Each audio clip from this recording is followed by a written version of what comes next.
Hi, Vadim here. In this quick and practical tutorial, you'll learn how to solve this common everyday problem step by step. Very often, you'll find yourself needing to personalize your workspace, especially when you're spending long hours in front of your screen. Let's say you just started a new remote job, or maybe you're prepping a clean desktop to teach an online course. Either way, starting as a default Windows background can get a little uninspiring. Changing it is easy, and you've got several options depending on what suits you. Let's walk through it. First, right-click on the desktop. From the menu, select Personalize. This takes you directly into the background settings.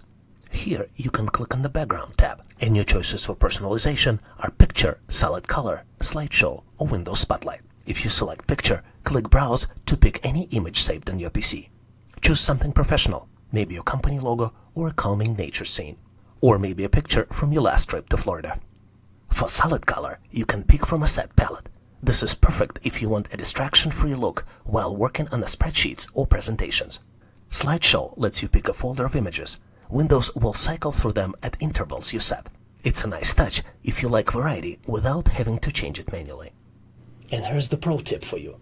Want crisp-looking backgrounds? Choose high-resolution images that match or exceed your screen's resolution. On 1080p displays, go for the images that are at least 1920 by 1080 pixels. When you're done selecting, just close the settings window. The change is applied instantly. And now, every time you sit down to work, your desktop looks the way you wanted it to. It's a small thing, but it makes a big difference in how you feel while working. And that's all you need to do. If you found this content helpful, don't forget to like, share, and subscribe to Online Training for Everyone. Have a great day.